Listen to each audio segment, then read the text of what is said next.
Okay, so if you can just let us know who you are, where you're from, and what you do. My name is Emily. I grew up in Hawke's Bay. I moved to Wellington 12 years ago, and now I live in Lower Hutt. In 3 days' time, I'll have a music degree, which is exciting. Yeah. And I'm also a music teacher. Wow, get it. And what makes you want to share your story on the Let Me Speak campaign today? If I can help anyone who's experienced something similar to me, then it'll be worth it. Because no one should have to go through it in silence like I did for so long. And I don't want anyone to feel the kind of loneliness that I did. Maybe hearing someone else will help someone. Yeah, for sure. And where does your story start? The first one starts when I was 11 years old, and it happened at school, and I suffer from clinical depression, and it started to present itself at that age, although I didn't really understand that's what it was. What were you like? I used to be super bubbly all the time, and that just kind of changed, and I just would have days where I was just really quiet and just not my usual self. And my teacher picked up on that, and we just started having conversations outside of class time, and he was really supportive and seemed to understand what I was experiencing. And did you open up with him? Yeah, completely, 100%. Could you do that at home? No. How come? My parents are from a generation where they didn't understand what depression was. And it was just something that I couldn't talk about at home at all. Yeah. So this teacher starts paying attention to you? Yeah. And then we start spending a bit of time together outside of class in different situations, if I was playing sport in the weekend, he would come and watch. Or I don't know how it happened, but one day after school I ended up hanging out with the teachers and playing a touch rugby game with them, and I just felt like he was treating me almost like an adult, and it felt good to have this attention and have someone who I felt like really cared about me and was there for me. And so it kind of happened gradually as well. It was definitely a slow process of grooming, where he would tickle me and stuff, which I didn't really think of as being overly inappropriate at the time. Did you know about inappropriate touching? And No. And he did it with other students as well. That wasn't just me. But then one day I was having just a really down day, and he noticed, and it was lunchtime, and he said to me, "Oh, you should come and have a chat with me." And I didn't really want to. Why? I don't know why I didn't want to that day. I think it was lunchtime. I just wanted to hang out with my friends and enjoy my lunchtime, and I didn't want to go and have a serious conversation. I just kind of wasn't in the mood. But he was really persistent and was like, I want you to come and have a talk with me. And the classroom that I was in was upstairs, and no students were allowed upstairs. So we went up there into the classroom, and there was a couch in there, and we were sitting next to each other on the couch, and he was just trying to get it out of me, what's wrong. And sometimes when you have depression, there's no particular reason why you're feeling that way either. So I kind of just didn't really know what to say. I was just I don't know. I'm just not, feeling good. And he kept trying to get it out of me. And he started tickling me to what I thought was he was trying to make me feel better, and just trying to get a laugh out of me.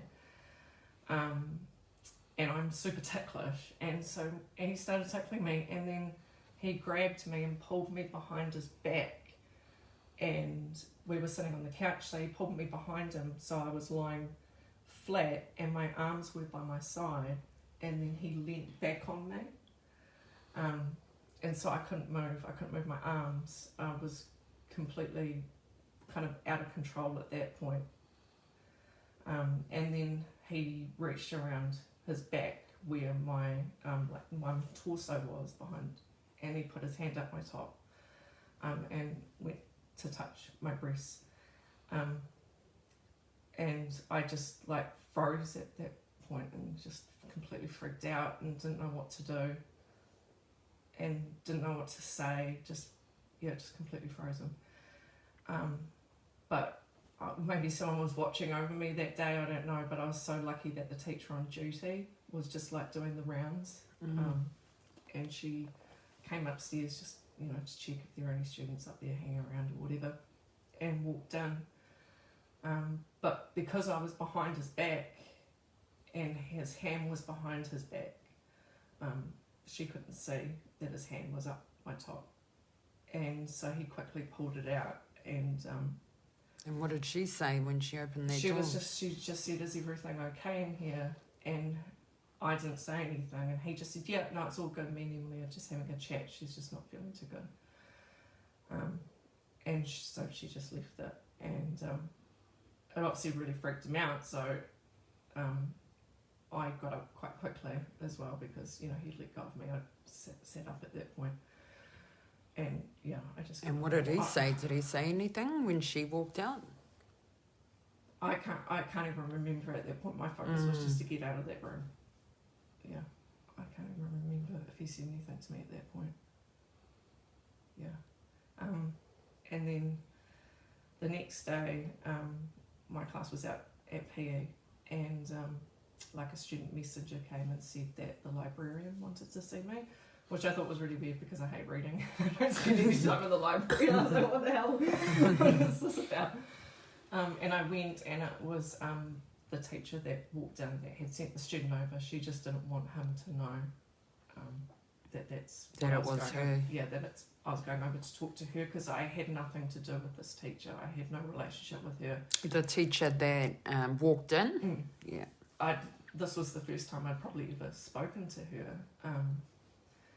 And she took me into like a little room when there was no one else and just asked me about the situation she'd walked in on. Had he done anything? Is there anything that I needed to tell her?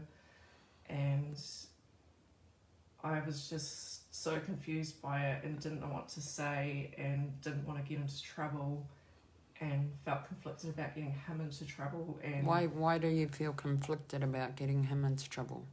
Because I still thought he was a good person in some way.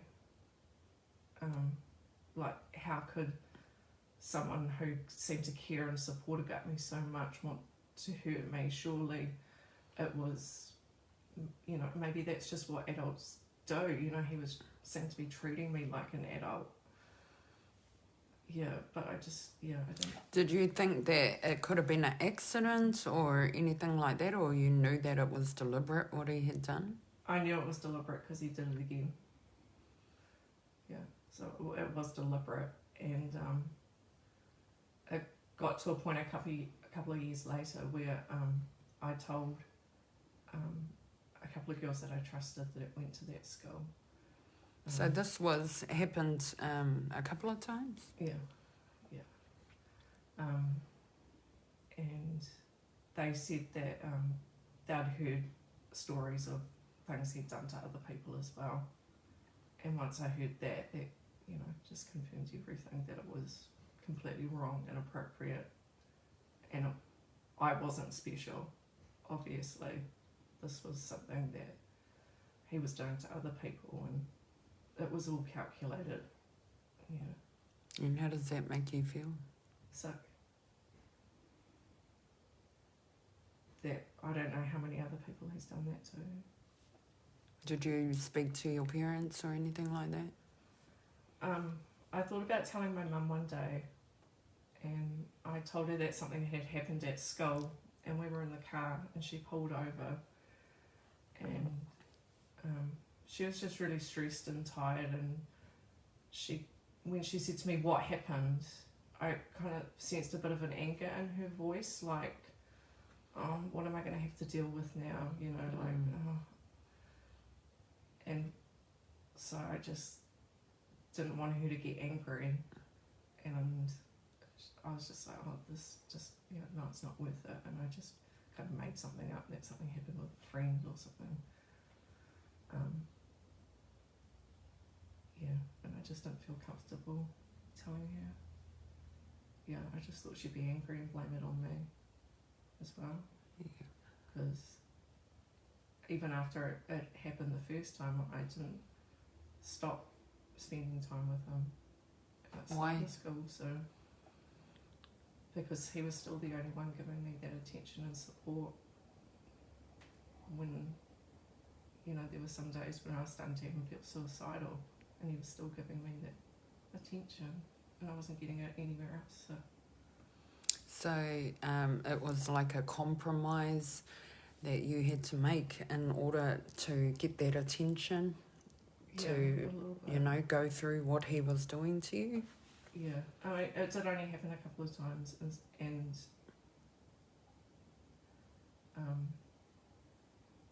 he did warn me not to tell anyone, because I think he felt like I was going to tell somebody. What did he say? He said, this is just a secret between us. Don't tell anybody because it'll hurt both of us.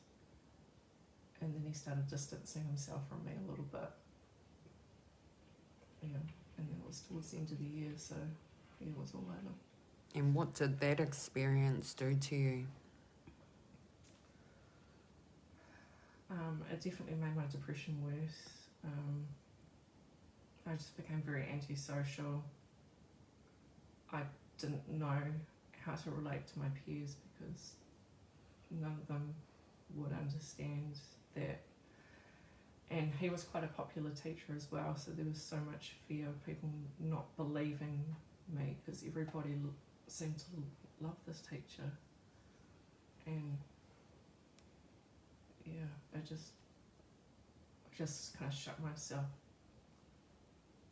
off from the world a little bit, became very introverted, and kind of just lost that spark that I used to have because I was just holding on to something that I felt like I couldn't share.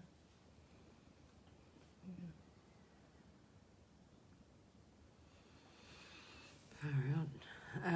And how were you able to get yourself through that throughout those next few years? Music. Music's a big part of my life, and that couple of years later, when I really came to terms with what had happened and what it actually all meant, I started listening to a lot of really heavy kind of depressing music, but there was one particular artist that had also gone through sexual assault, and one of her albums that she wrote was very focused on that and her feelings around it, and it was like the first time where it was like, oh my gosh, someone understands and has experienced the same thing, this is crazy. And I just... Did you receive any counselling? When I was 16, my depression had become so bad, and I'd been seeing the school counsellor, and it got to a point where she's like, you need to talk to your family because you need to go and get help. So I ended up telling my older sister. She was in Wellington University, and I was 16 at the time, and I came down for the weekend to stay with her, and I told her, and because I just needed someone to help me tell my mum, to help her to understand. And so she did, and then my mum said, I want to get you some counselling. So she sent me to a counsellor, and she was really good. She was a really good counsellor. Yeah, she was an older woman, and she was just really calm, and just had a way about her where after a couple of sessions I really felt comfortable opening up to her. And when I did, and I told her about what had happened, she just kind of stopped and looked at me and said, this teacher's name wasn't such and such. And I said, yes. And then she said, and the teacher that walked in, that talked to you, was her name such and such? And I said, yes. And she said, that's crazy, because that teacher came and spoke to me at that time to ask me for advice, because she said that she had suspicions a teacher was being inappropriate towards girls, and she just didn't know what to do. And yeah, that was a weird moment. Like, this counsellor kind of actually already knew my story. And yeah, then I struggled for a long time about whether to do anything about it, just because the guilt of that he could still be doing this just got to me. So I did eventually go to the police when I was 25 years old. What made you want to go after all those years? Well, I became a teacher myself, and I think that gave me a new sense of responsibility towards, the safety of students. And I don't know if he's still teaching or not. I don't know where he is or anything, but yeah, I just felt a responsibility to go and say something, just in case other people had come forward as well. Or do you know if any other ones had come forward? not that I know of. But my best friend in Napier said she knows someone that was abused by him, but she refuses to come forward and say anything. And what happened after you went to the police? How did that go?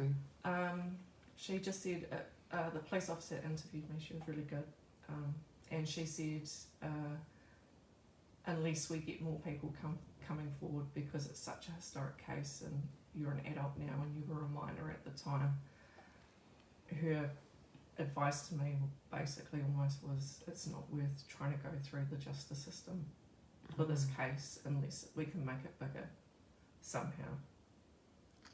How does that make you feel? Powerless. And then you had another experience. Yeah, so the other one was when I was 18 years old, and it was my first year at university. I just moved down to Wellington, and I was living in a student hostel in my first year. And I think when I was a teenager, I was quite sheltered from, going out and drinking or anything like that. So, as any 18-year-old would have went in their first year away from home, living the student life, going out and drinking. And one particular night, I drank way too much than what I should have. And I was with a whole bunch of people that I was living with. And we came home, and I was with one of the guys that lived in the hostel with me. And I was feeling really, really sick, and I was pretty wasted. So he was kind of like walking me to my room. And we had basins in all my rooms. And as soon as I got into my room, my head was in the basin. I was just vomiting everywhere. I was really sick. And I felt him like coming on to me, like he started touching, like grabbing my hips when I was vomiting, and I was just like a little bit weirded out, and I just said, I just really need to go to bed, like I really don't feel good. And he was kind of reassuring me that he was just like going to help me and put me to bed. And then I got into my bed and I lay down, and then he lay down next to me, and I said again, I need to go to sleep, I don't feel good. And like I still felt like I was going to vomit. And he was like, no, it's all good, it's all good. And then he started trying to make out with me, and I kind of like tried to push him off a little bit, and I just said, no, I need to go to sleep. And he's like, no, that's all good. He's like, I won't do anything. And then I started like blacking out because I was so wasted. And so I don't know how long I had blacked out for, but then I woke up and he was on top of me, and I felt like I couldn't do anything. I felt powerless at that point, like he was gonna hold me down, and I I just didn't know what to do. I didn't know whether to try and fight back or not, or I didn't know what to do. And I asked him to get off me again, and then he did, and then I blacked out again. And then I woke up because he was trying to rip my clothes off me. And at that point I was just so scared that I was just thought, I don't think I should fight this. I don't know what he's going to do. And I was just felt so wasted as well, like just no energy to fight back either. So I just let it happen. And he ripped me. And then I didn't tell anyone about that, and I haven't really spoken about it because I'm so scared of people saying you shouldn't have put yourself in that situation. You were drunk, you shouldn't have been that drunk, that's your fault. But everyone's made mistakes in their lives, and a lot of people have, when they were young, made a stupid decision and drank too much, and it still doesn't justify. It does not justify doing that to anybody. And I felt quite isolated being in a completely different city and being really young, and he lived there as well, and I didn't know who to tell or if I should tell anybody. And then I was actually studying criminology the next year, and they talked a lot about women who go through these kinds of things and how they're some of the hardest cases to prove, and hardly anyone gets convicted, and it's just your word against theirs, and it would have just been my word against his. And if I'm that drunk, how plausible is my memory? Are people going to believe me? Probably not. And there's been a lot of cases in the media of women being heavily intoxicated and being raped, and so many people blame them and just say, oh, they must have been wearing something provocative, or they shouldn't have been that out of control, or but that doesn't matter. That doesn't mean anyone can do that to you. And it's not okay. And too many people who are in that age group experience that and don't speak up because there is so much shame attached to a woman being intoxicated and experiencing that. And how did he leave immediately?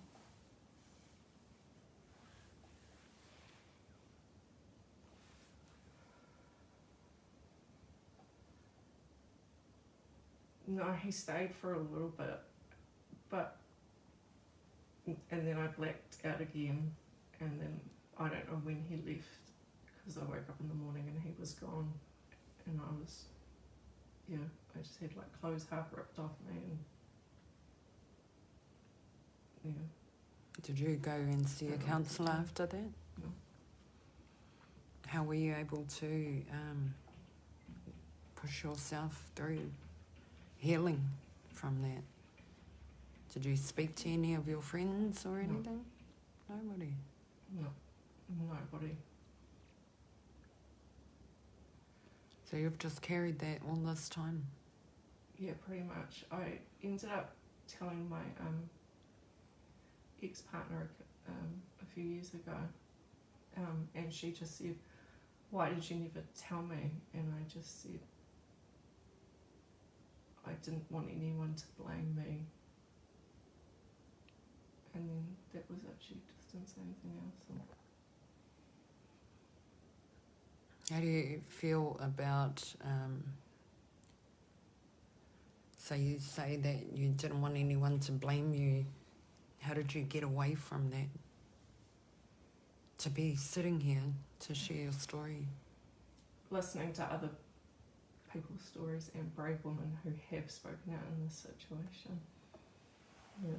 And just slowly coming to that realisation that, it doesn't matter what I did at the end of the day didn't justify that. Yeah, for sure. How did your experiences affect your ability to trust anyone? Yeah, I've got major trust issues. I don't like people getting close to me until I feel ready. That can take a while. I don't like getting intoxicated. I would make excuses not to go to parties, and yeah, if I do drink a heavy amount, I just want to be at home. I don't want to be somewhere else. And yeah, I just became really cold towards people that I didn't know, in situations where there was drinking involved. If they tried to talk to me, I probably came across as quite a bitch a lot of times, just because I just didn't know what their intention was. And I used to work in a pub as well, and I remember, like, if any intoxicated male, tried to say anything, any compliment, like, you look pretty or something, most bartenders know that just comes with the job, and they just kind of shake it off, but I just get really cold and just like, and then they just, probably wasn't the best person in those situations sometimes, but it just probably affected a lot of my social interactions in different ways of just not trusting people and coming across as cold. With your first experience, what do you think could have prevented it, if anything? I don't know. I don't know if anyone could have detected what he was doing. It was so clever. Because the teachers hold so much trust in that. And you expect them to be a good person. And you expect them to be in that position for the right reasons. And Has your experiences affected your choice of partners?